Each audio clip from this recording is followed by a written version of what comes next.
What's the most expensive stone you guys have ever worked on, or rarest, you know?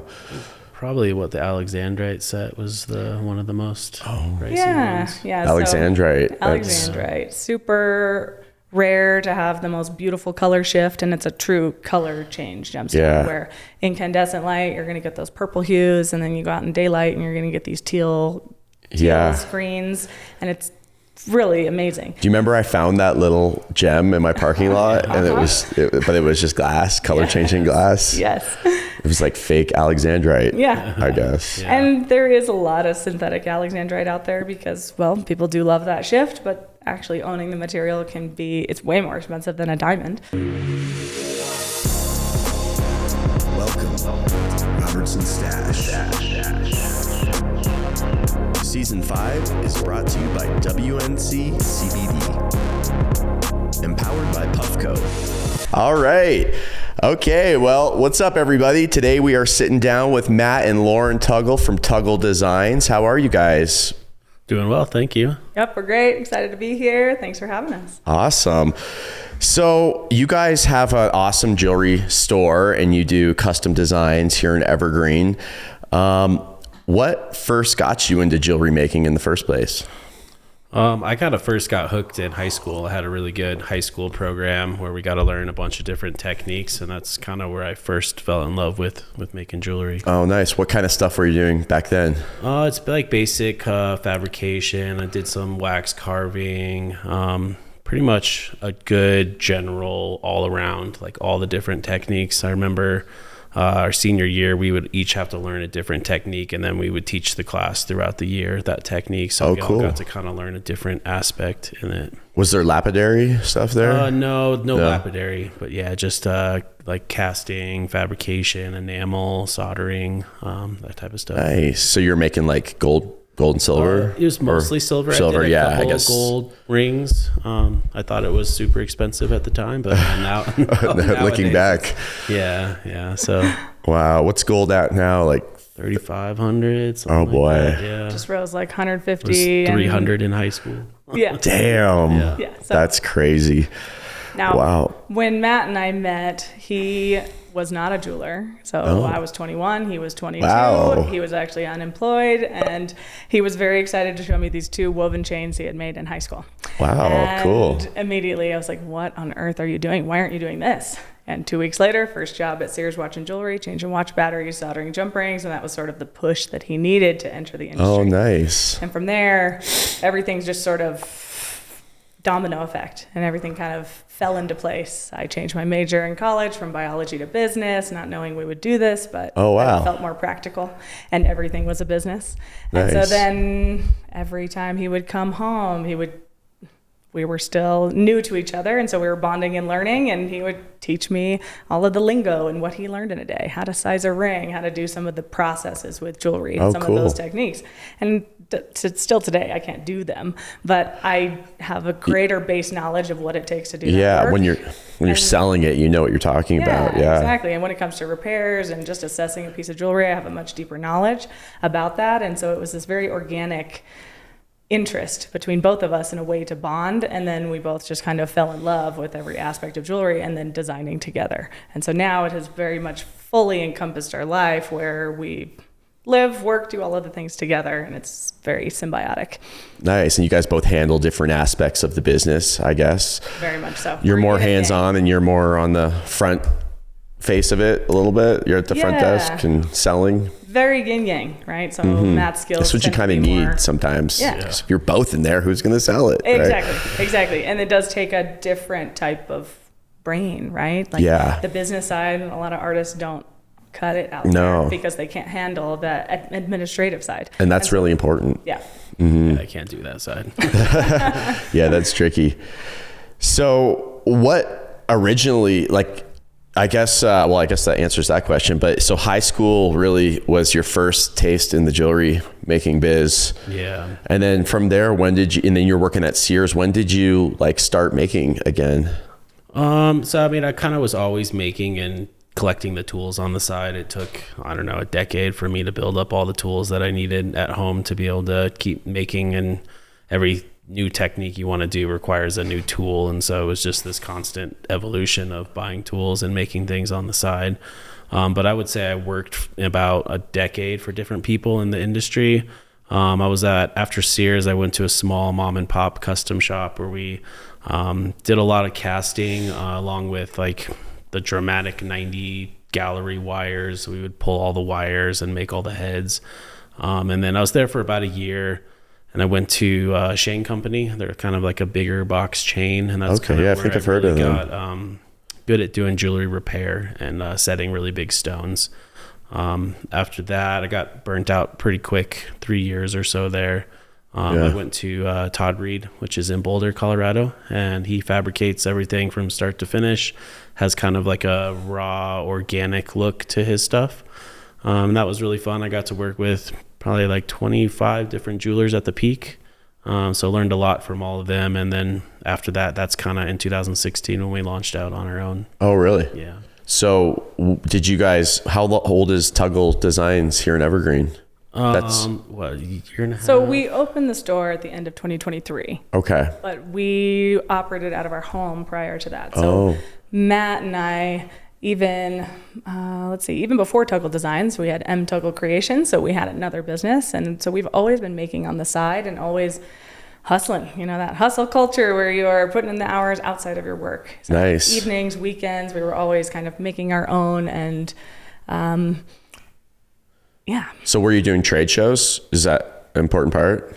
No, it was all really. online. So really? At that point, it was all just really word of mouth. So our friends and our family, and then really starting our first social media pages, and it grew very organically. I have always described us as the slow grow. So we've never wanted to grow so fast that we couldn't offer a really wonderful experience with our clients and that we had to sacrifice anything along the way. So I really believe in that process and connecting with people. Jewelry is highly sentimental, it's emotional, and it marks a lot of memories, and it will also outlive us. And so I feel it's a very important physical object that should be given, I don't know, honor and respect. And so we love to bring people into that world and kind of share our thoughts around those pieces with them. Nice.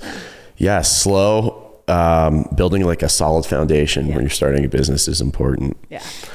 So did you guys have any early mentors, like some of your favorite inspirations when you were, starting out? Yeah, I would say early on, it was really just working and learning the basics. It was probably later on in my career that I started seeking out mentors and people that are really good at their specific areas. There's a school in Kansas called GRS. They do hand engraving, stone setting, training. And I've been there 7 times or so taking classes from different people. Jeff Park is probably one of them. He's a really good engraver. Just kind of learning different things from different people along the way. Yeah.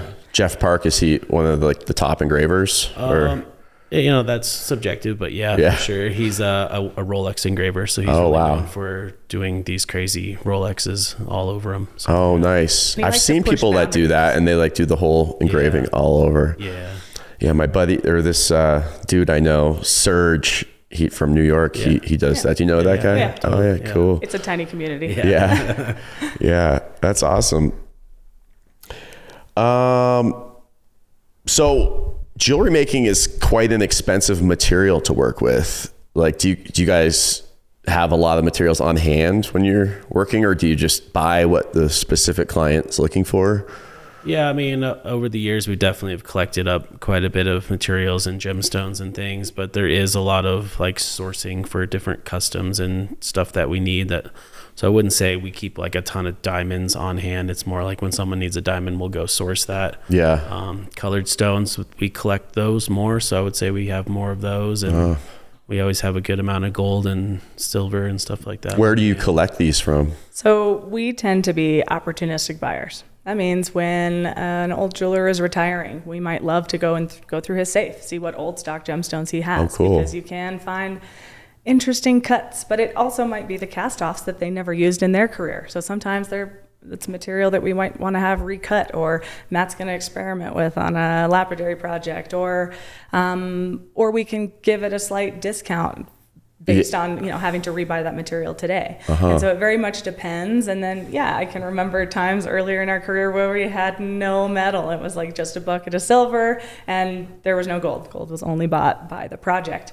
Now, when we send in our metal to have it refined, so when you make jewelry, you end up with, we call it sweeps, but it's the dust that it collects from all of this, and it will be in your bench pan, and once a year we'll send it in and we'll get many thousands of dollars back from this dust. Wow. And usually we get at least a good portion of it back in metal. So we will ask for gold grain, it's pure 24 karat, and we will use that to create all of our new pieces for the year. Oh, that's very cool. Yeah. And now we also, now with the retail store, a lot of people will come in and they have a lot of old gold. So the beautiful thing about precious metals is that it's infinitely reusable.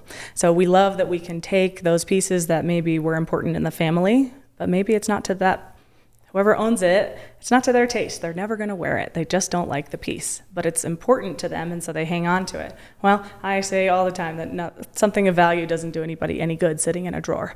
So we take it out, we can repolish gemstones, we can melt down the metal, and we can use that metal into the new piece. And when we do that, we're kind of keeping as much of the essence of that as can be retained. Totally. And channeling it into something new. That's awesome. Yeah. So every time you melt the gold down, you don't lose anything at all? It's the exact same way, or does some... I mean, there is, like, when you're rolling it out and manipulating it, there is some loss, but like she said, we keep all that and then we'll send it to a refiner at the end of the year and get fresh gold back. So okay. It's recyclable. Yeah, it's recyclable. Yeah. So you get it back eventually. Yeah. But and then, if you do melt gold down over and over again, you can burn up the alloys and stuff in it. So then at that point you need to send it into the refiner and they refine it back to 24 karat pure gold. Send it back to us, and then we can realloy it and use it. Can you tell if it needs to be refined? Yeah, just by the workability of it. So if you're rolling it out and it's cracking or not behaving how it should, that's a good sign that it needs to be refined. Oh, so it's more malleable when it's got the right stuff in it. Yeah. Interesting. Has there ever been any like nerve-wracking projects you've been working on that, you're polishing something down, it's like $100,000 or whatever? There's a competition spectrum that we try to enter every year, and usually all of those pieces that we're making have me on the edge of my seat. Yeah, for sure. It's the tightest tolerances, and we're trying to put out the very best work that's possible. And so usually those are gemstones that might be a little bit softer and can have... There's just no room for error. And because they just grind down so fast? No. So in this case, if he's going to set, the Spectrum piece that we recently made last year, it's called Whisper of the Ancestors. And it's this incredible lapel pin made with an 18 1/4 karat Oregon Sunstone in the center. Well, Oregon Sunstone has perfect cleavage, meaning it can cleave, it's all 4 directions.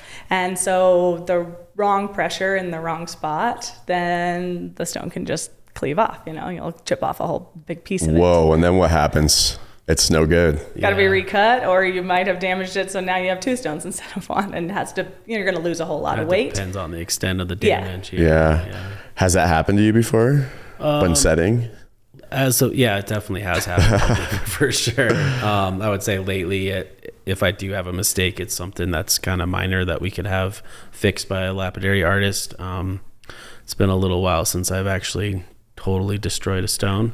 Yeah. Hopefully, knock on wood. But it does happen. And if any jeweler has told you that he's never damaged a stone, then they're lying. Yeah. So interesting. So can you set stones into hot metal? I saw an Instagram thing where they were putting it in and then one exploded, like a green gem exploded when they put it in the hot silver. I would say most of our setting is done in the cold metal for sure. Yeah. But there are some stones that you can put into wax and you can actually cast the metal, like pour molten metal into it. Oh. And it'll just kind of pour in there. Go around it? Yeah, that's called but it's cast very in place. limited stones that you can do that with. Do any of these stones have stress in them? Like in glass, you can look and see if the glass has stress with polarized lenses. I wonder if... I have a polarizer on my microscope as well too. I can actually see if I'm pushing on a stone, you can see the color kind of change. Oh, the rainbow effect? Yeah. Oh, neat. So, and you can see that from the pressure. Yeah, totally. Wow. Yeah. Interesting. Is there any stones you do not like to work with? We mostly work with pretty much anything. So right? we've actually kind of become known, Matt specifically has become known for being able to set stones that others straight up can't touch. He has set multiple gem quality rhodochrosites, which rhodochrosite is actually the Colorado state gemstone. Oh, really? It's also about the hardness of chalk. Is it really? Yeah. And so normally you find them not gem quality, meaning a highly included material. It doesn't, kind of looks like a jasperish stone, but maybe like salmon pink or something. Oh, cool. And then when you get into your gem quality, they look like maybe Jolly watermelon Rancher. Jolly Rancher. I mean, it's like the clarity is awesome. The color is so rich, you just want to eat it. And Wow. but they're so fragile. And so over the years now, And very rare too. very rare, yeah. And so I want to say that over the last 4 years, you've done at least one piece every year using rhodochrosite, and those are people that are coming from all over the place. Did they bring you the material? Yeah. Yeah. Oh, cool. So all of those we've been brought the material. Is it raw in like a raw found piece, No. or no? It's Most like of them are cut already. cut, yeah. One of our good friends who is local, his name is Brett Cosner. He's an award-winning lapidary artist. He's been at it for shout out, Brett. 20 to 25 years. And he both sends us people. So we did a really incredible, I want to say it was an 11 karat, almost red color rhodochrosite. And yeah, so he brought us that client. We made the piece, but he cut the stone. And I think there's been a couple of those actually. Would there be better metals to set that in, like softer ones, or does it matter? We do tend to go for like a high carat gold. 'Cause High it's carat gold, more softer. malleable. Yeah. I have done them in white gold though before, or platinum, I think. Yeah. Yeah, but and even 14 rows, Yeah. but it's not ideal. 18 risky. or 22 karat is better. Yeah. Yeah. So when a customer comes to you guys and they want like a custom piece, what's that process like? So they usually kind of start with me, and generally it's kind of a fact-finding mission. So I'm really trying to find out what is important to them through the process. When we're creating a custom piece, we are hand engravers, we're fabricating the piece, and that means we can really channel all the intention and all of the special things into that piece. So from gemstone colors, metal colors and types, to engraved mountains or sayings or anything that is special to the couple, we can infuse it into the piece. So I dig deep to find out anything that's important to them and also how they live their life. Lifestyle is important. I like to give the example that I'm not going to put a rock climber in a micropave 1 millimeter ring, because we're both not going to be very happy with each other. And I want to see my client's bag, but not because diamonds keep falling out of their ring. And so I really talk about, what do you do in a day? Because your style and the intention, like what you want, might not match the lifestyle and the things that you do every day. Mm-hmm. And so I talk about that because I want these rings and these pieces to last a lifetime and beyond. And well, they won't if you are abusing it every day. Bridal tends to take way more wear and tear than any other type of piece of jewelry, because your hands literally touch everything. And so if you want to keep those pieces for the long term, how you care for them really matters. So you guys factor that in, some durability. Yeah, absolutely. The trend in the last 5-6 years has been towards increasingly delicate settings where there's hardly any metal. And while that looks appealing, it will not last your lifetime. I can guarantee it. We see the abuse these rings take, and well, that kind of sucks. So people just lose their diamonds? Yeah. Did they catch it before it's too late and reset it? The diamonds are harder than the metal that holds them in. So you smack your ring just right, and that diamond shifts. Well, now it's loose. And people like to blame the setting or the prongs, but the reality is most people don't have their pieces checked as frequently as they should. Once a year, go get it checked out by a jeweler, give it a spa day, get it cleaned up, and then that way you can tell if any diamonds are actually loose. It's amazing how many rings I see where stones are held in with lotion and a prayer. And all it takes is cleaning that out, and then all of a sudden everything is loose. And so it just like a car, these things take more mileage than people are aware of, and it just does take bringing awareness to the upkeep. Have you seen those like pressure fit rings where it's just tension? Have you guys ever done any of those? Or I've worked on a few of them, repaired a few. Yeah. Are they practical? Like, does it hold it in place? It takes like a special type of alloy that's really hard and springy. So you'd like spread it open and then you cut the groove where the stove would go up between, and then the metal kind of like springs back on it. Oh. And usually they're really thick and heavy rings. Yeah. So if they're done properly, they're pretty secure. Yeah. Sure. What's the diamond market like these days? Gold's through the roof, but with all the like, because you can create diamonds now, right? Of like your loved one's ashes too, and well, that's not really a thing. Oh, that's not a thing. Believe it is. Oh, I heard of that. Yeah. You can't verify that any of your carbon is actually inside of that diamond, so it's a little bit of a. So they could just go, here, Uncle Johnny, throw it in the trash. Yep, here. Yeah, it's like maybe some of that went into the cook tank to have it developed, but there's not really actual evidence that it is. So that's, we in the jewelry industry. You guys would know. For the most part, it's a bit of a marketing ploy. So what is like this lab created diamond market? Like, how is that affecting you guys, or is that good for you? Is it making it for us, we value whatever our client values. So the metal work is where we shine and how we add the most value to our pieces. So if somebody comes to us and they want a natural, great, well, let's go natural. If they come to us and they want a lab, great, let's go lab. We value what you value, and we're going to put into the metal work like where we shine. So not every budget allows for a natural at the size that somebody wants. Great, that's okay. You can still have the ring that you want, and maybe eventually you can save up for that natural. At the same time, we've seen it happen right now where all of these giant rocks that a lot of younger women are wearing, people immediately think it's fake. It's a lab diamond, but they know that you wouldn't have that otherwise. And so we're actually seeing a slight return to smaller naturals in that 1 carat size because people view it as a giant fake rock. Oh, yeah. So for us, we don't really care. It's like, I'm going to place value where you place value. My intention is to create a piece that lives with your family and that marks this super important time. Outside of that, it's up to you where you want to put your money, Totally. I can get behind either.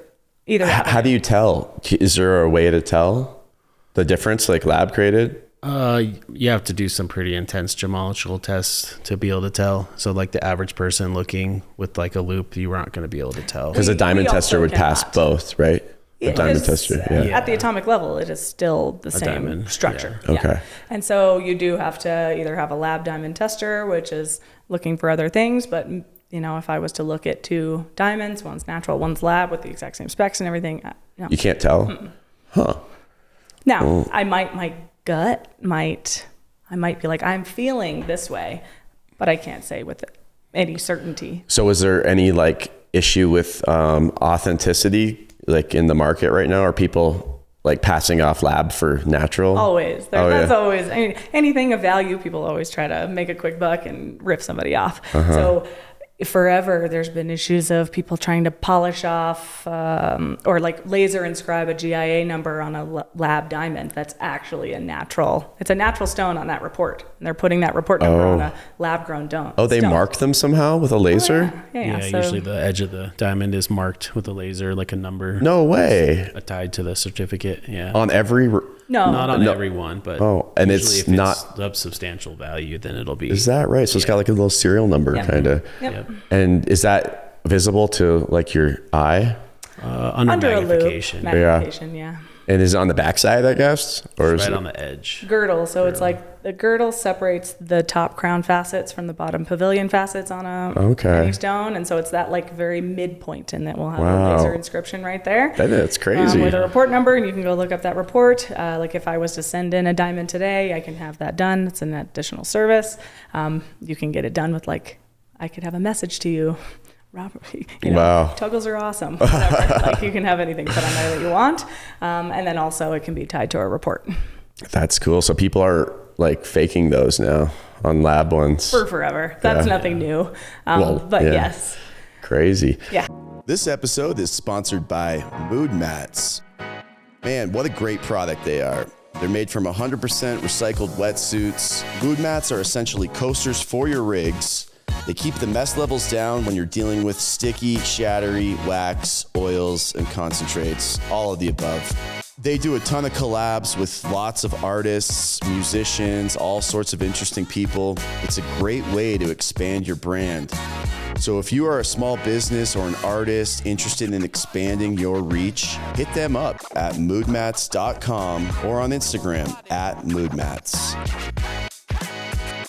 Here, pass them all. I can handle it. Ah! Thank you guys for sponsoring the show. Now back to the episode.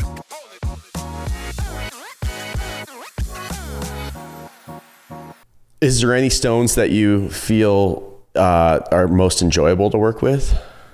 Just like easy peasy. I mean, any diamond or sapphire is pretty easy to work with because of the hardness of them. When you start getting into the softer ones, that's when it gets a little more tricky. For setting? Yeah. Yeah. Not every setting style works for every single type of stone.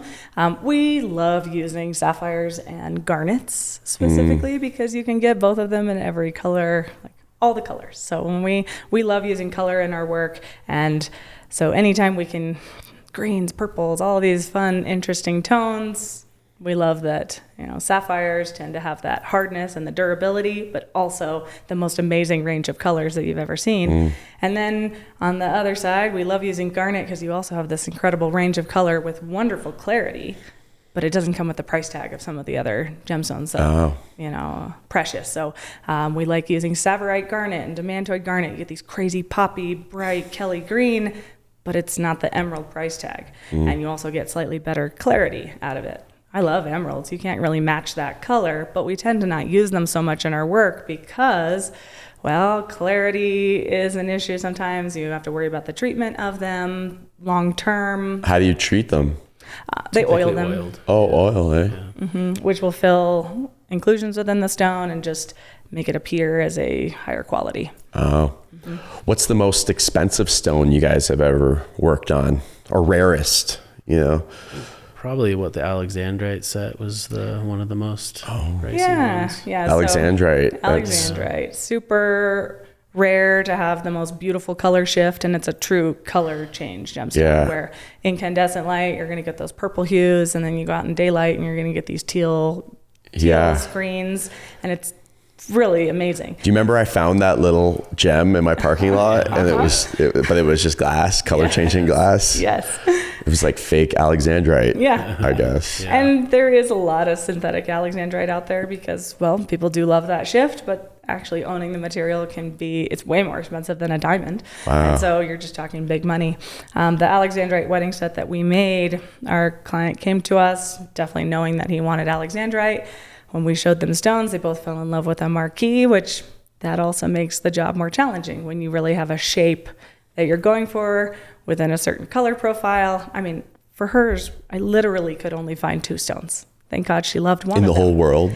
Well, amongst all of my contacts. Wow. So when I reached out to all of my people at that time, there were 2 that were above a carat that I could find that, They're rare. Yeah, so it was super rare. And I want to say that they were still like 20, 35,000 for, the 1 carat stone. Hers was like a 1.2. I don't remember exactly how much it was, but definitely in those multiple 10,000 price point. That's crazy.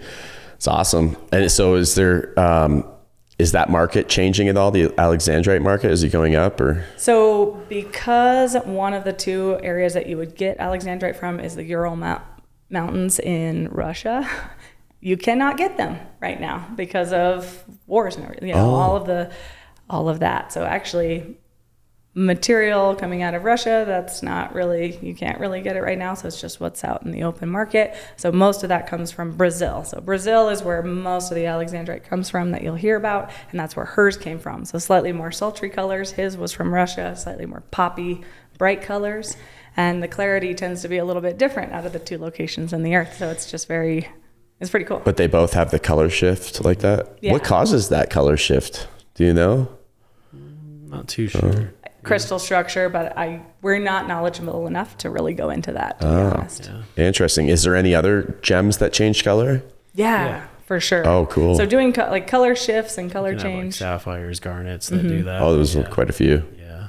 Probably not as intense, I think, as the Alexandrite, but Are any UV reactive?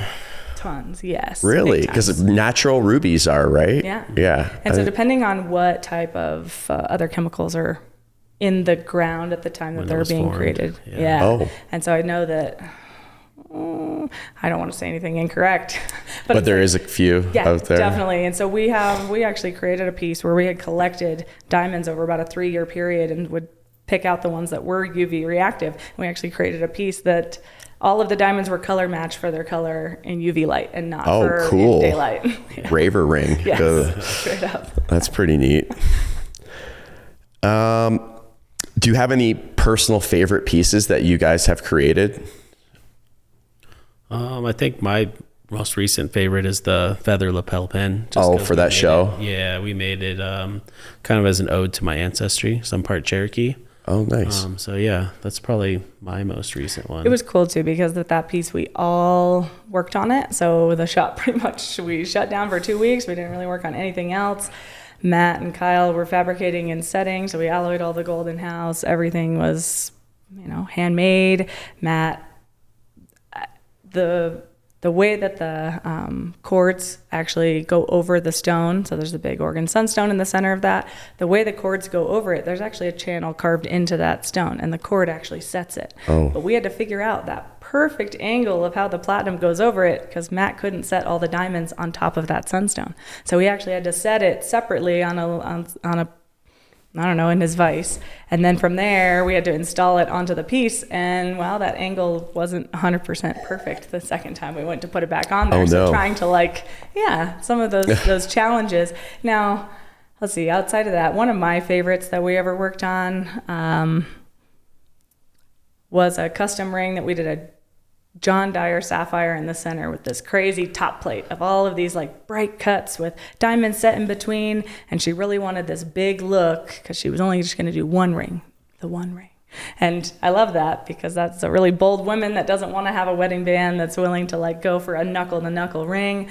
And yeah, it was just such an unusual piece to go for bridal. And I just still think about that. Well, ring all what's the a time. John? You said a John something? John Dyer. So John he's Dyer also a gem cutter. Okay. And he is an award-winning artist who also has very signature designs. And so he is well known amongst anybody that knows jewelry and so, yeah. So he's come up with his own faceted designs. So this was a fantasy cut and What does that mean? a non-traditional cut. So it could Okay. really be free form where the outside is different facets all over the place. So it's a very unusual shape, right? Not a standard It's just it's not symmetrical. Not symmetrical Okay. anyway. Yeah, and it's typically where they carve into the bottom of the stones to give patterns that kind of reflect up into it. Yeah, so you might have like a burst of radiating light, but it's not, you're seeing almost like a starburst in the back of the stone. Do you know Dallin Gravehurst? Hargrave. Yeah, Hargrave. Yeah. Yeah, his stuff is pretty cool. Yeah. Like all the little micro Yes. carvings in there. And Yeah, so, he's one of the pioneer fantasy. Is he? Yeah. cutters. Yeah. for Oh, sure. cool. yep. Yeah, I've been following him for a while. Yeah. I like his stuff. Yeah, incredible. So you guys opened up your own jewelry store, Brick-and-Mortar spot about a year ago or a couple of years ago now, right? And so has there been any challenges? Like what are some of your biggest challenges with having an actual physical location? So it's kind of funny actually, because when we went from working in our basement and our shop was our basement, we would do the slow grow. Well, opening a store, there was a little bit of leveling up that just had to happen to get there. You couldn't slow grow into that anymore. It was like level up to this next level and well, you just had to kind of rise to that. There's still things that were growing pains and we're figuring out. But at the beginning, hiring And even staff. getting the store ready to move into took like a year, I think. Was it? Yeah, it was a big remodel. Yeah, it was a big remodel. What was it before you guys moved in? Storage. Just a storage unit? I think it was used just some it. office. So before Yeah. that, it was just like offices. Yeah. Okay. So it was not usable space for us. So we went in there. It's a very long, narrow space, and it's oddly segmented, and we just couldn't use it like that.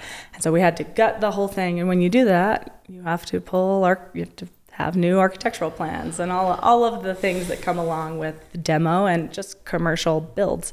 So yeah, it was a very long build-out process. We learned a ton in the process. Yeah. And things that you just don't know until you go through it.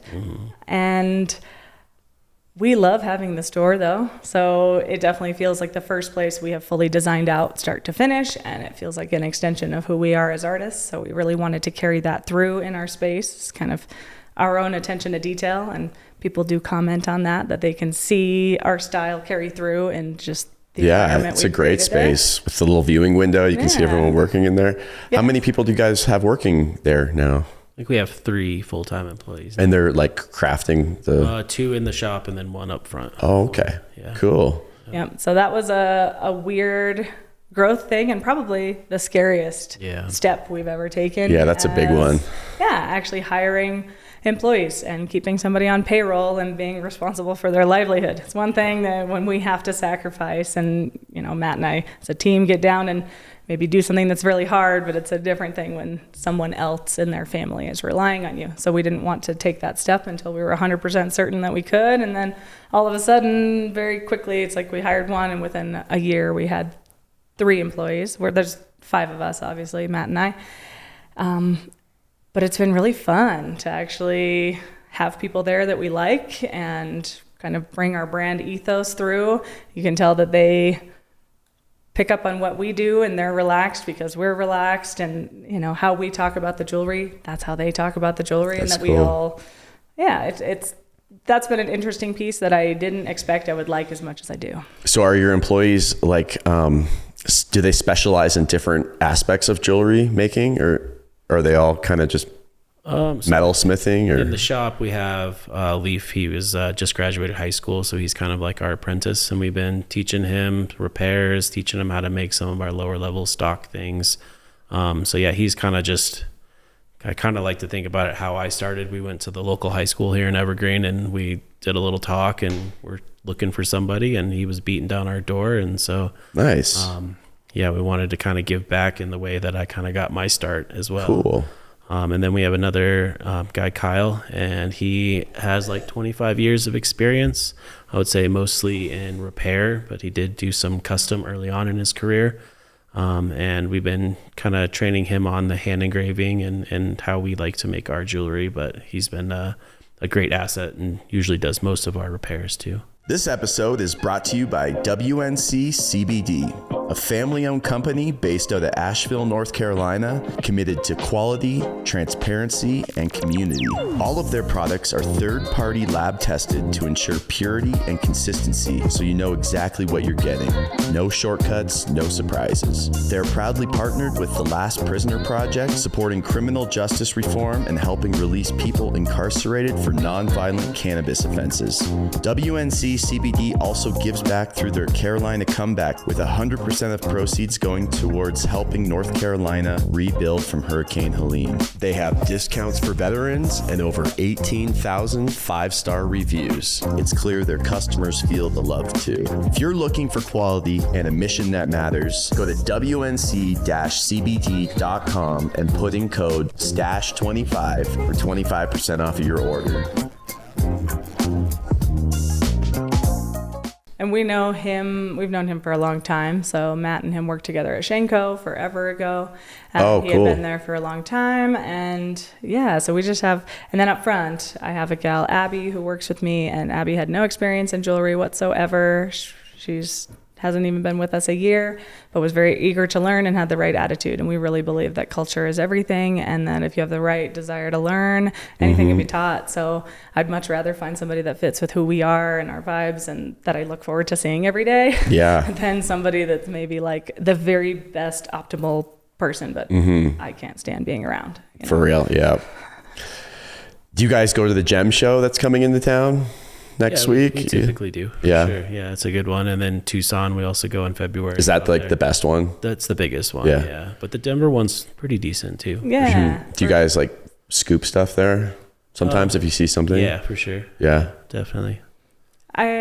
More buying happens right now probably in Tucson, just because that's in February, so it's post-Christmas. Right now we need a little bit less, so going into Christmas we still have a large safe full of things that we had purchased in Tucson, so less buying usually happens in Denver, but we still usually go. Now this year, Matt, find something you can't pass up, you know? Like Some rare object.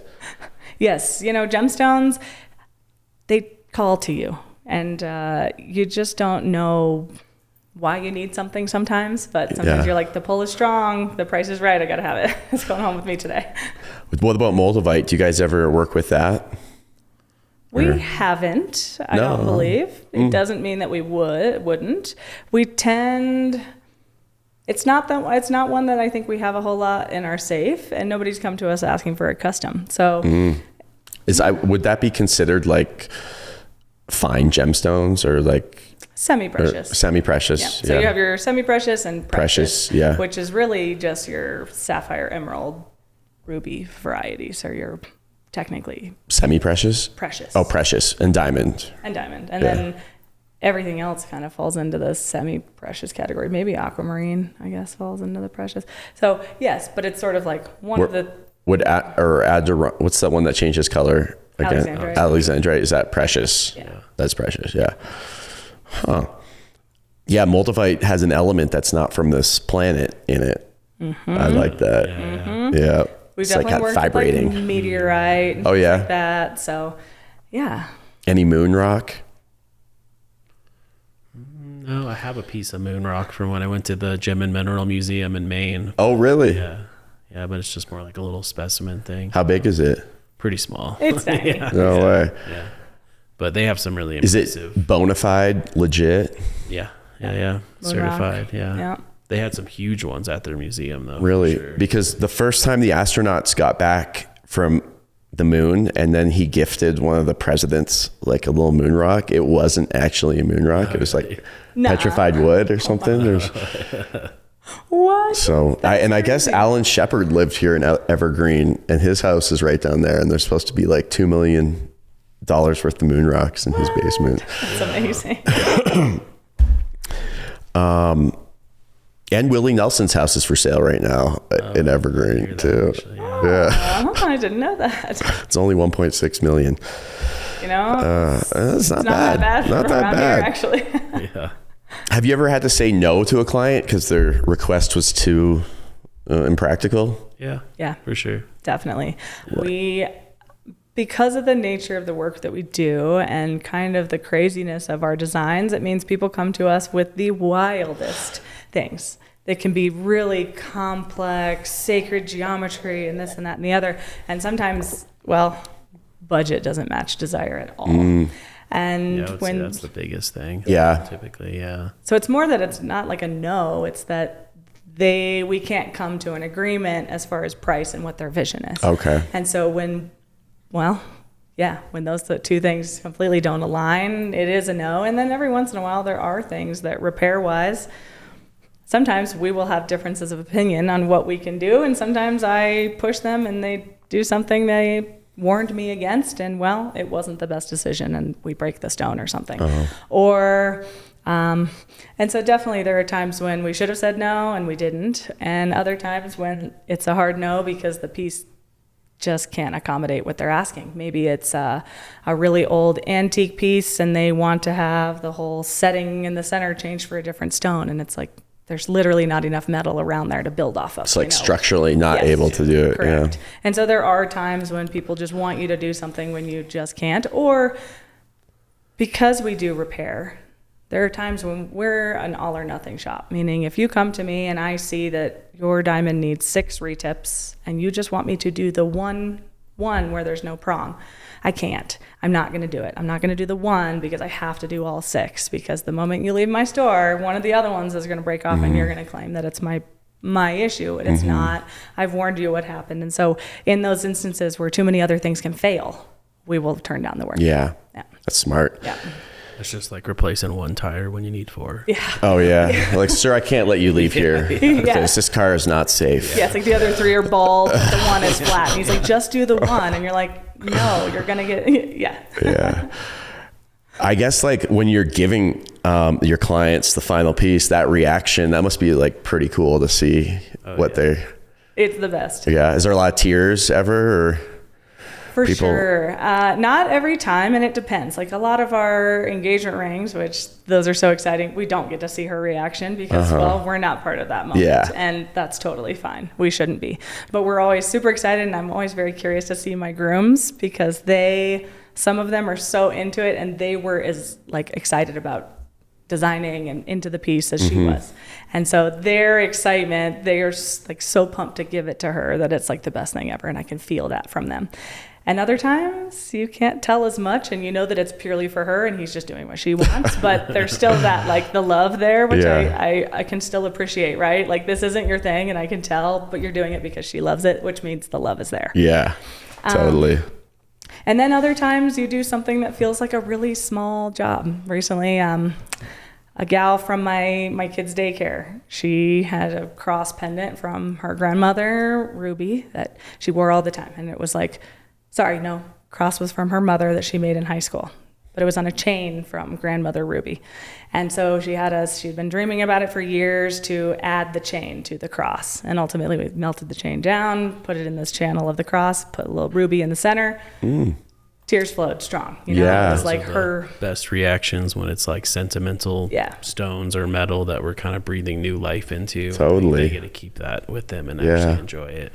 Because those are often the ones where they've been dreaming about it for years, or they just can't quite imagine what it's going to look like, but they know that the memory is the most important thing. And then when they finally see it and it's both beautiful and the memory is attached, it's just the emotion comes out and they can't even help it. So it's special. The amount of hugs we get on the daily from our men, women, everybody, that's the best. And we just have the most feel good job. Totally. Yeah. What about like any, is there any like spooky qualities to any stones? Like, have you ever, like, this is my dead grandma's and every time I put it, like, is there any like sometimes we're putting like ashes in something or like hair from a child that they lost or things like that. Oh yeah, that's get a little spooky for sure. I But don't know if I don't like the spookiness idea, but I do think that there is energy trapped within these pieces, right? And so some people feel very strongly like a divorce happened. Nope, she can't wear that ring anymore. Can't melt it down, doesn't want any part of that, or like the stone. It's like that is a reminder. Yeah. And so there is that. Some people, when we transform into something else, they can let that go and they can see it for something new. Other people, the energy stored within that, it's like it will always be there. And so, I think it really is like, what do people bring with it when they come bring it to us? Yeah. And what do they share around it? Because sometimes we might... I wouldn't say we like feel something deeply without any knowledge in the past. No. Yeah. No. But some people do. I have a friend, she's a crystal healer, and she would say that she can feel energies from stones really significantly. Really?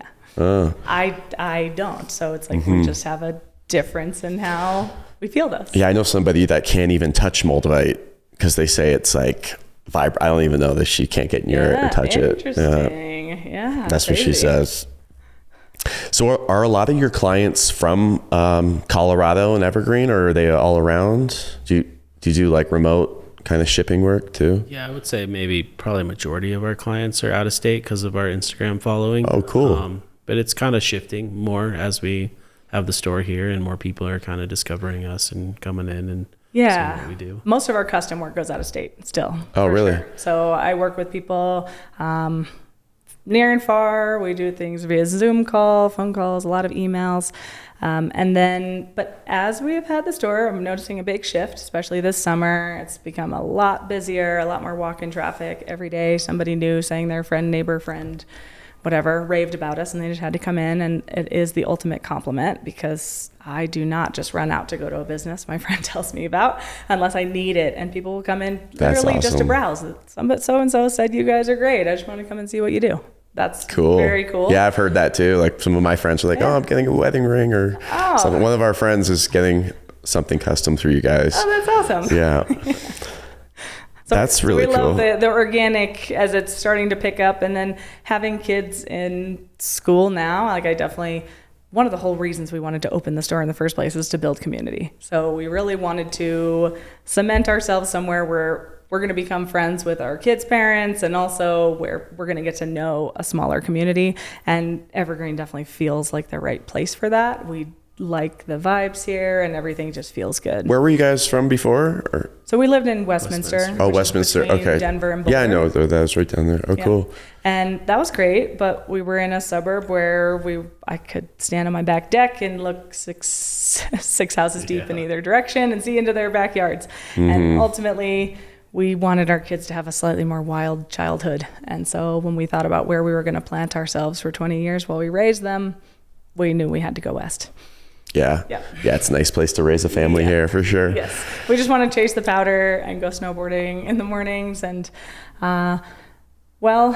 even prior to kids, we were starting to do a show circuit. So fine art shows, doing more things, and really trying to find the ones that vibed with us, because anybody that has done that, art fairs, anything like that, it takes at least a couple years to find out if a show really is for you.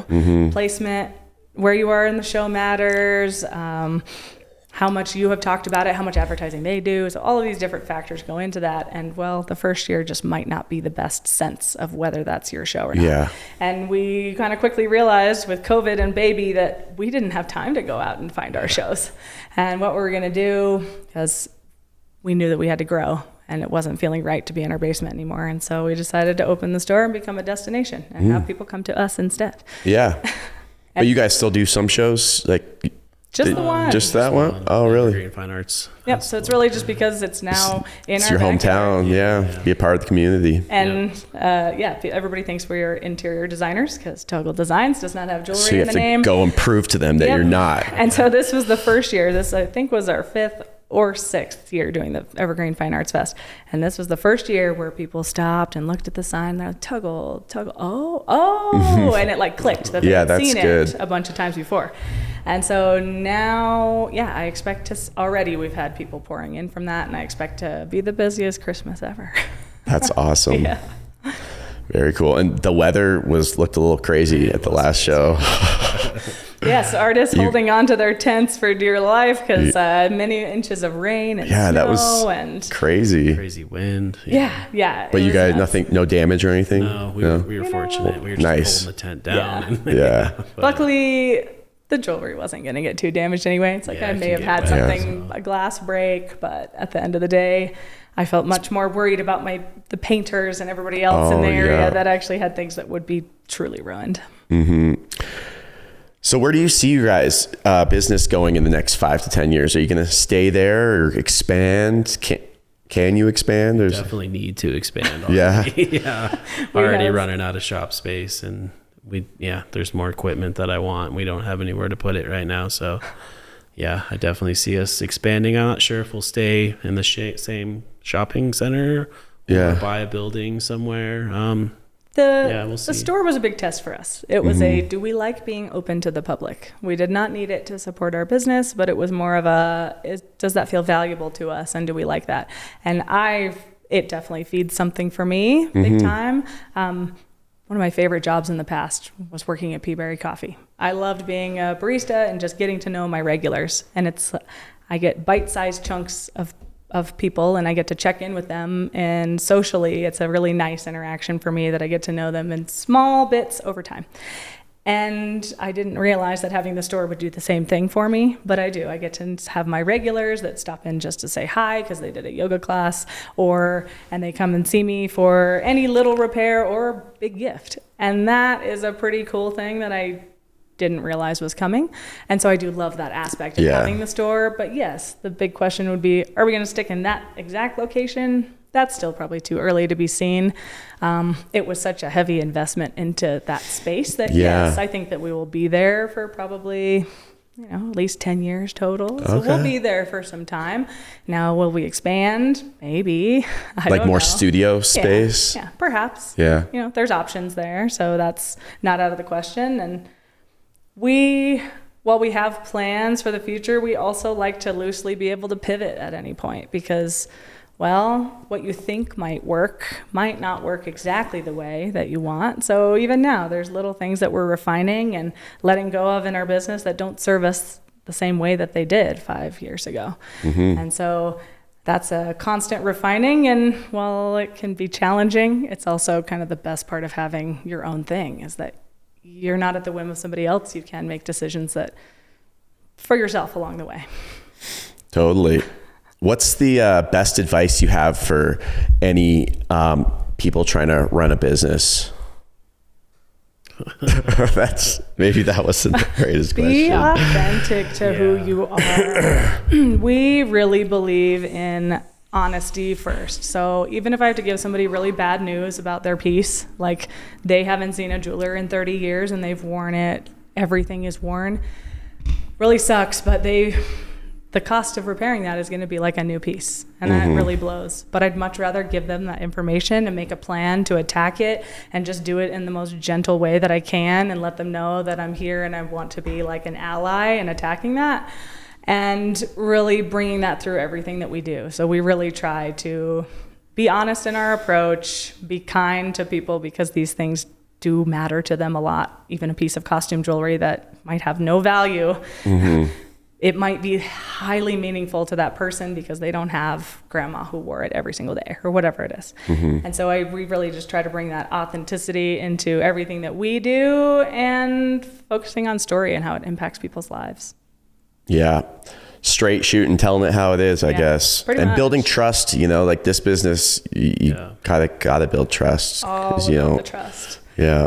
And having the right people help you too. If it was just me, I could make the stuff, but I couldn't sell it, or I couldn't, couldn't run the business side of it. So knowing what your strengths are and where you need kind of help in the business is also pretty crucial too. Yeah. Yeah, even today, Matt, well, not literally today, but Matt and I have been talking because there are things that I have done for our business over time that I've just had to do because there was nobody else. It does not mean that I'm the very best at it or that I am the most efficient at it.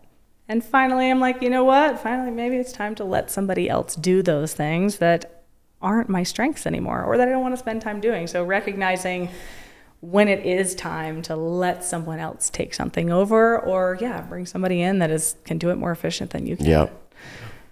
Yeah. That goes a long way. Yeah. Is there any stones that you haven't worked on yet that you'd love to work on? Like anything out there? Or metals? Or have you pretty much? No, I mean, the metal front is more, I don't know that we would have like an immediate answer for that, but that's something we've actually been curiously looking at, as are there any alternative metals that we could have fun incorporating to our work that maybe... I mean, we've been thinking about playing with some titaniums. There's tantalum, some of the other... Zirconium, some like black metals. So we love... blacky gray. What's zirconium? Oh, that's black, right? Yeah. Okay, yeah. But they tend to be very like hard, brittle metals. So when it comes to fabrication, we're pretty limited. Yeah. And so, but we definitely are starting to think deeper about how we can incorporate some other materials into our work.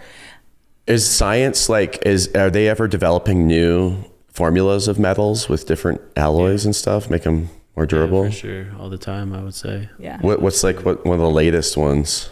I mean, tantalum comes to mind. That is one of the newer ones that's come out. What's that used for? Is it mainly for jewelry, or is it another purpose? There may be other purposes, but I've kind of seen it as like men's wedding bands and things like that. I think they've always been chasing a black metal. It's black. Really okay. A black. Black through and through. Yeah. You know? That's also so if you scratch it, it's like black. Yeah. All the way through. Because Cool. most things are surface platings that, it's impermanent. You know, it's a ring, you're going to touch things and eventually it's going to wear through. So same with patinas and rhodiums. Everything is a coating. Yeah. It's a coating. Over time. And so same on that. We just try to be real transparent that nothing stays forever, but it can always be refurbished. I thought diamonds are forever. Well, same thing there though, is inclusions within You mean they lied to us? Well, it is the hardest substance, mineral, and you also it's hard to break it, but it still has cleavage planes, and it still isn't impenetrable depending on the force in which it's applied. And the culet, the tip at the very bottom of your diamond, that is a vulnerable point. And if it's not protected, and you shove it up against something, it can cleave the diamond. So things are possible, but for the most part, most people aren't going to do those things, but it's possible. I think they say that because it's like you're not going to mess up the polish of a diamond by hitting it. You can't scratch it. You can't scratch it with anything. Except another diamond. Another diamond, yeah. Yeah, that's what we use to cut glass is diamond tip saws. Yep. Very cool. Yeah. Wow. So, is there anything else we should, you guys want to? I think we kind of got off a little subject about our custom process. You started saying about how first they're going to go to her and then I would say the next. Yeah, let's hear about like how someone wants a custom ring or custom anything. How does that process work? They come see you first. Yeah, or they submit the form on our website. So we have a custom inquiry form that kind of just has a standard set of questions that gives a little insight into who it's being made for, whether there's any things we should focus on, and just a little overview of what's to be made. And from there, we do that fact-finding mission of really getting into the nitty-gritty of lifestyle and what is more important to channel into this piece. What memories or places can we capture and put into it. We've engraved mountains inside of a men's wedding band, but there's nothing on the outside because, it's very private just for them. And so once we have really nailed down the perfect design and they're like, that's the one, that's exactly what I want. From there, we go to quoting. So we'll usually quote out the piece. At that time, it's kind of an opportunity to make any tweaks that we need to based on where the piece came in at. So if it came in over budget, we can thin things out, take away some diamond settings, whatever. Alter it. If it came in within range, great. I send them the quote. We usually ask for half down in order to order materials and get started, and then the remaining balance is due when they pick it up. Now, oftentimes that designing phase is the longest part. So getting all of we'll that. Actually sit down together and draw together and bounce ideas off each other, or if one of us gets stuck and are just like, I know they want this, but I can't quite get it out what I need. Sometimes the other person will have like a spark or an idea that'll kind of help move that process along. So it's definitely kind of a back and forth that we do to get designs out sometimes. Yeah, we might literally hand an iPad back and forth or share one file, and we'll both let our minds go crazy. And sometimes looking at that design, it'll be like, oh, I love where you're going with that, but let me change this one piece. And so we kind of, until we land on something that is definitely better than one of our minds could come up with individually. Every once in a while, we of course have designs where it's like, no, I got this one. And we get it down on paper and it's like, I can see it already. And it's just like the perfect thing. Yeah. But so when the design's done, how long does the process to order everything and make it after you guys agree on the design? We say about 6 weeks. Sometimes, depending on the complexity, it may be a little quicker or it may be a little bit longer than that. So we've had a lot of requests recently for very specifically colored sapphires, which makes so you have to hunt them down. Take a while, yeah. So a really interesting color combination might be really, really difficult. Recently we're going to be doing a bicolor engagement ring with an orange and green sapphire.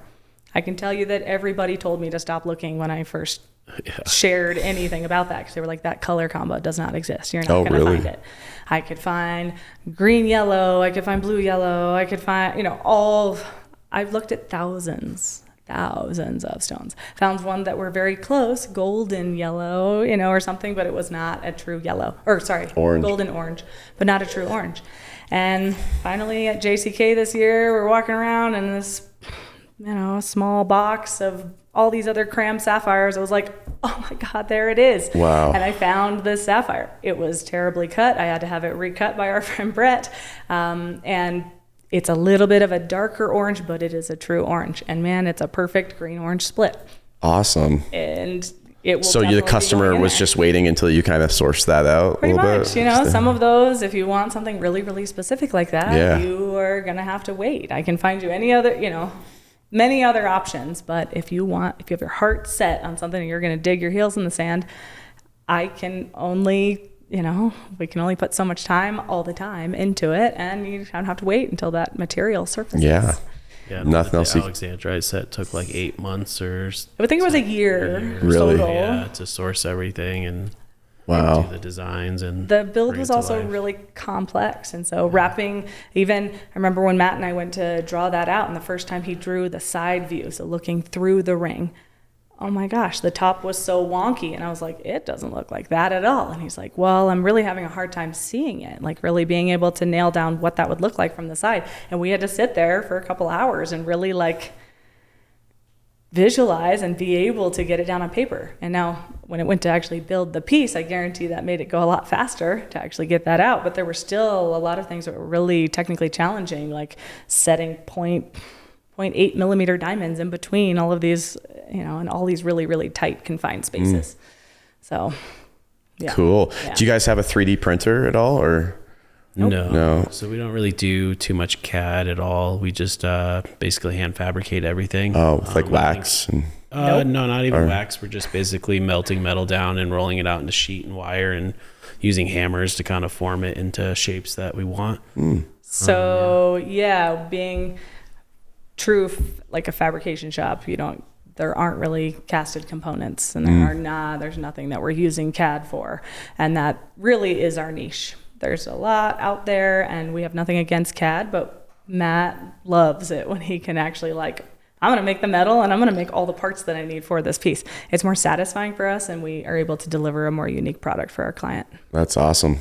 Yeah, sitting down in front of a computer, I was like, I don't want to do this. I'd rather manipulate stuff with my hands. Yeah, create it. Yeah. And it's cool. a dying art, so there's definitely way less jewelers that are capable of doing it to the high level that Matt is. And so we are very much sought out for that these days. And it's cool because just in the last couple of years, there's been a lot more teaching that he's doing as well. So we're seeing a little bit of a renaissance for some of this handwork. And so a lot of people, he's filling many of his classes up. He's teaching more classes, lots more private instruction as well, where people really want to learn how to preserve these skills for the long term, because otherwise it's going to be lost. Yeah. So where can people sign up if they want to take a class from you? So I teach at GRS in Kansas. It's that hand engraving school I was talking about. And then if they want to do private, they can just reach out by email.